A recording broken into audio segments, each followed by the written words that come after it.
Ya, ada pertanyaan, apakah ada keutamaan khusus anak itu menziarahi kuburnya orang tua? Maka jawabannya perintah-perintah ziaratul kubur itu adalah mutlak. Artinya apa? Tidak diikat kuburan siapa, kapan harinya, berapa kalinya, waktunya berapa kali, tidak ada ikatan. Yang paling penting adalah berziaratul kubur, sunnah. Para ulama sepakat ziaratul kubur itu sunnah.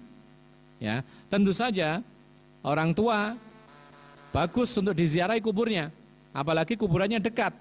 Malah ada larangan kita ini menempuh perjalanan jarak jauh hanya untuk mencari tempat-tempat untuk ziaratul kubur misalnya. Malah ada keterangan Rasulullah mengatakan la tusyaddur rihal ila thalathati masajid. Masjidil hadza wa Masjidil Haram wal Masjidil Aqsa. Tidak boleh ditempuh perjalanan jauh musafir kecuali menuju tempat-tempat 3 hal, yaitu Masjidil Haram, Masjid Nabawi dan Masjidil Aqsa. Ini menempuh perjalanan jauh hanya demi untuk mencari tempat-tempat yang berkah. Tidak boleh kecuali ketiga tempat yang memang berkah. Adapun tempat-tempat yang lain tidak ada keberkahan. Artinya sama saja dengan yang lainnya. Jadi kalau kita mau berjalan jauh untuk rekreasi boleh, selama tidak meyakini ada tempat yang berkah, kecuali 3 masjid yang utama. Makanya kalau kita pergi ke Mekah, biasanya ada paket juga ke Madinah. Kenapa demikian? Sudah jauh sekali kita dari Indonesia ke Mekah, kemudian sayang kalau kita tidak mampir ke Madinah. Padahal Mekah, Madinah itu jaraknya luar biasa jauhnya, 400 km lebih. Tapi karena memang sudah satu negara, maka Madinah, maka disempatkan untuk ke Madinah. Cuman ada lagi satu yang belum, yaitu apa? Masjidil Aqsa. Cuman ini beda negara dan jauh, maka perlu waktu yang lainnya. Jadi ma'asyiral muslimin rahimakumullah, tidak ada keistimewaan atau kekhususan harus menjenguk kuburnya itu orang tua. Siapapun boleh dijenguk kuburan siapapun. Yang penting dia adalah orang Islam dan kita doakan untuk diampuni dosanya. Tidak ada masalah kita menjenguk kuburan orang tua kita. Ya. Bahkan itu lebih berhak kalau seandainya kita nilai mana yang lebih berhak untuk dikunjungi kuburan tersebut. Ya, orang-orang dekat kita, orang tua kita, ibu kita, bapak kita, atau kerabat-kerabat kita lebih utama daripada orang-orang yang tidak ada kaitannya sama sekali. Ambil suatu contoh misalnya. Ketika kita ziaratul kubur, apa yang kita lakukan? Mendoakan mayat. Pertanyaannya sekarang, siapa yang lebih berhak untuk didoakan? Orang tua kita atau orang lain? Orang tua kita. Oleh karena itu Rasulullah mengatakan, anak Adam kalau meninggal dunia maka putus amalannya kecuali 3 hal. Dan diantaranya adalah waladin salihin yad'ulah, yaitu anak yang saleh yang selalu mendoakan orang tuanya. Mendoakan orang tua boleh di mana saja, tapi tidak mengapa juga ketika dia menjenguk kuburannya untuk mengingat kematian dan mendoakan orang tuanya yang telah meninggal dunia. Yang tidak dianjurkan itu mengkhususkan hari-hari tertentu, ya. Kemudian mengkhususkan harus sebelum melakukan musafir, sebelum haji, sebelum umroh. Tidak harus demikian. Kapan saja bisa. Bahkan waktunya para ulama mengatakan tidak ada ikatan. Bisa pagi, siang, sore, malam. Boleh, tidak ada masalah kalau memang bisa. Ya. Jadi tidak ada kekhususan kuburan siapa, kemudian dilakukan waktunya kapan, terserah, kemudian berapa kali dalam sepekan, sebulan, tidak ada keharusan. Nah, sekarang tinggal kembali kepada kita, apakah kita pernah melakukan ziaratul kubur? Kalau kita mengatakan sunnah Rasul, maka konsekuensinya kita harus pernah menyempatkan ziaratul kubur. Bukan hanya sekedar ketika mengantarkan orang mati ke kuburan, itu sambil namanya, ya. Tapi sengaja datang ke kuburan untuk mendoakan mayat, berziaratul kubur. Karena faedahnya, diantara faedah ziaratul kubur itu tidak hanya mendoakan mayat, tetapi apa? Untuk mengingatkan diri kita kematian dan juga untuk melunakkan hati yang keras. Rasulullah mengatakan, zurul kubur fa innaha turaqqiqul qulub. Zurul kubur fa innaha tudzakirukumul akhirah atau tudzakirukumul maut. Jenguklah kuburan karena itu akan melunakkan hati. Jenguklah kuburan karena itu akan mengingatkan kematian. Wallahu a'lam. Ada yang lain? Ya. Karena teringat. Ya. Ada pertanyaan, ketika kita ziaratul kubur orang tua kita, di hadapan kubur kita menangis. Ya. Apakah ini termasuk meratap? Jawabannya kalau sekedar menangis karena sedih, teringat orang tua, teringat jasa orang tua, teringat kebaikan orang tua, maka ini adalah menangis yang lumrah. Tidak ada masalah. Yang tidak boleh itu yang berlebihan, meraung-raung misalnya. Kemudian apa? Mukul-mukul. Kemudian mengusap-ngusap seolah-olah bapaknya hidup, diusap-usap kuburannya. Ini yang tidak boleh meratap namanya. Atau menyeru perkataan-perkataan yang berlebihan. Ya. Jadi seperti menangisi orang yang sedang hidup dan semisal, maka ini tidak boleh. Tapi kalau sekedar menangis karena teringat kebaikan orang tua, sedih karena ditinggal orang tua, maka ini termasuk dibolehkan. Karena Rasulullah sendiri pernah ditinggal mati oleh seorang anaknya yang masih kecil, yaitu bernama Ibrahim. Ya, maka Rasulullah menangis. Kemudian Umar datang bertanya, "Wahai Rasulullah, engkau menangis? Ya, bukankah ini dilarang?" Maka Rasulullah mengatakan, sesungguhnya hati itu bisa bersedih, mata bisa menangis, tetapi aku tidak mengatakan perkataan kecuali perkataan yang diridhoi oleh Allah Subhanahu wa taala. Yang penting ketika dia menangis, sedih, dia jaga lisannya jangan sampai berkata yang tidak sesuai dengan syariat, tangan dijaga jangan sampai berbuat hal-hal yang terlarang, kaki pun juga demikian, dan seterusnya. Wallahu a'lam. Ya. Jadi tidak ada kesengajaan untuk menangis ya. Jadi lain kalau misalkan dia mengatakan saya akan ziaratul kubur, nanti saya akan nangis sepuasnya, ya tidak boleh. Ya, itu namanya mengundang tangisan. Tidak boleh seperti itu. Tapi kalau nanti sendiri ingat kebaikan orang tua, maka ini tidak ada masalah. Wallahu a'lam. Menghibur orang yang kena musibah. Iya. Jadi yang dianjurkan itu adalah membantu meringankan beban orang yang kena musibah. Ketika Ja'far ibn Abdul Muttalib meninggal dunia, meninggalkan anak-anak yang banyak jumlahnya dan istri, maka Rasulullah mengatakan, "Isna'u li ali Ja'far ta'aman fa innahum qad atahum ma yushghiluhum."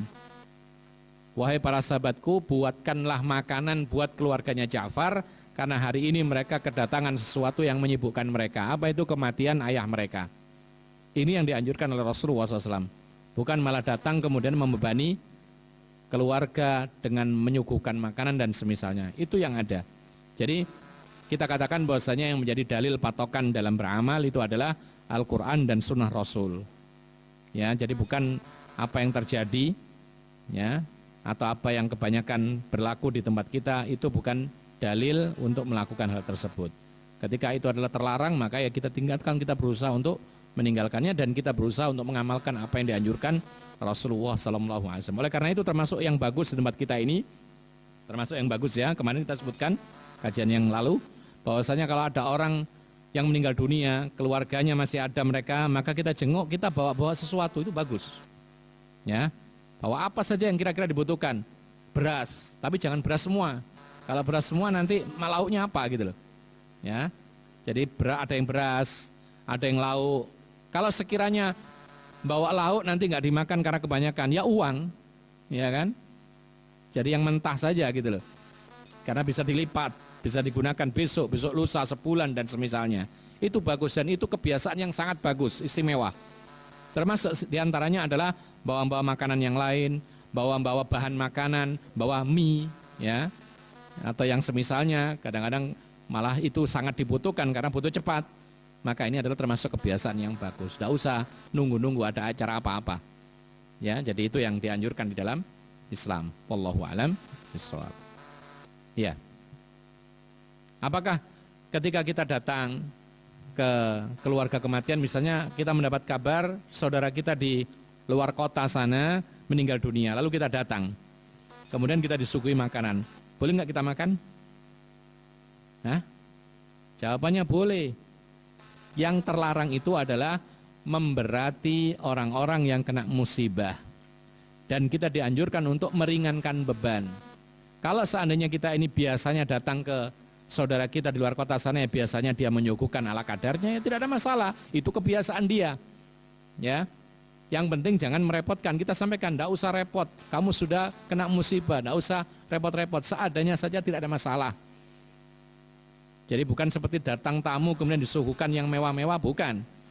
Ya, mentang-mentang tamu dari jauh, tidak. Tapi kalau dikasih sesuatu ala kadarnya, sekiranya dia tidak merasa sibuk, maka ini masih diperbolehkan. Bukan berarti kemudian makanan di tempat orang yang mendapat musibah kematian berarti haram, bukan.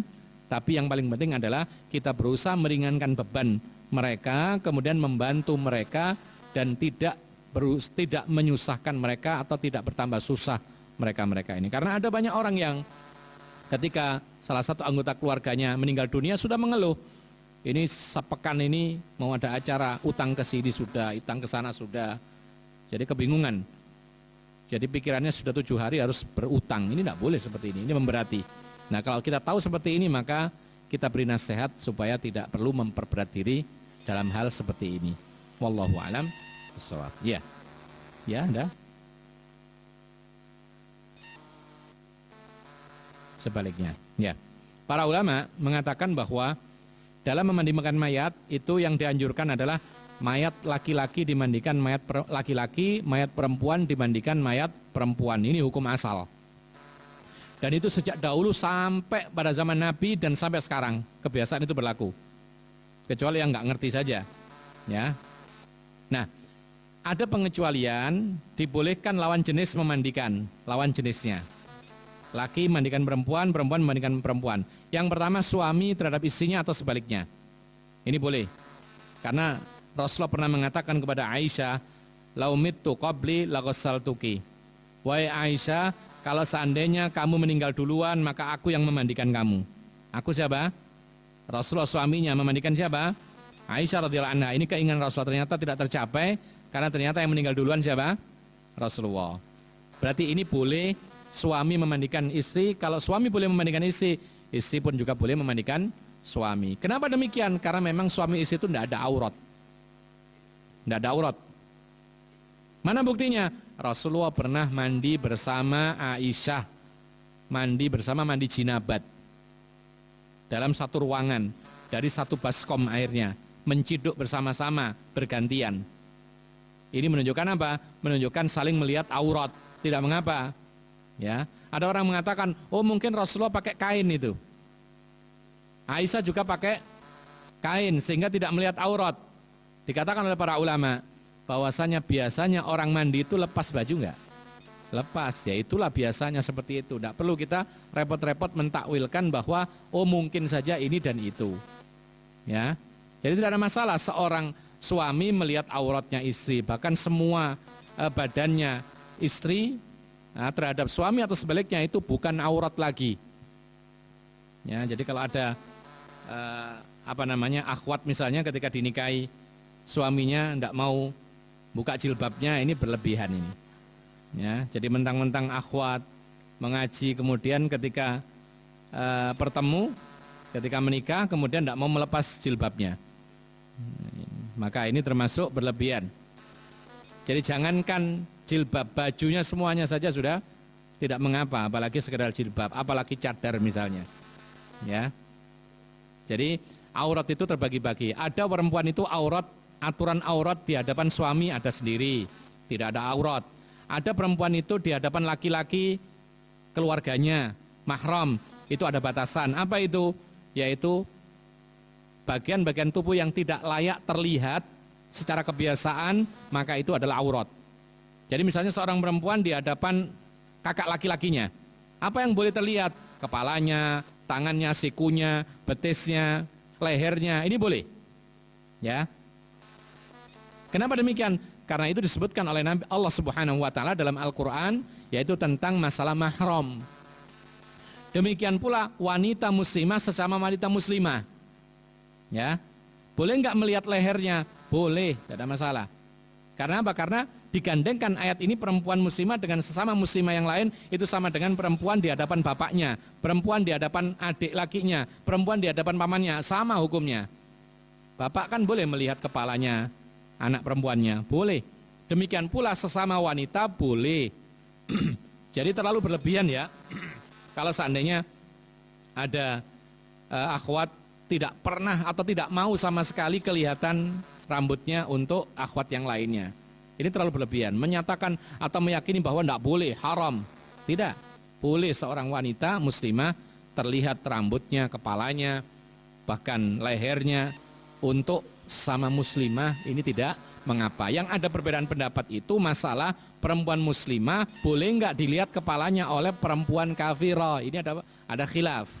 Tapi kalau sama muslimah, para ulama sepakat boleh menampakkan sesuatu yang memang biasa tampak kelihatan di hadapan keluarganya. Jadi kalau misalkan ada pengajian khusus akhwat, ya tempat khusus akhwat, maka tidak mengapa kelihatan, misalnya kepala, ya. Yang tidak layak itu ketika seorang perempuan akhwat kemudian mengaji di tempat yang khusus perempuan, kemudian tidak mau melepas cadar misalnya. Nah, ini tidak boleh seperti ini, ya. Karena para ulama sepakat bahwasanya di hadapan sama perempuan itu bukan aurat,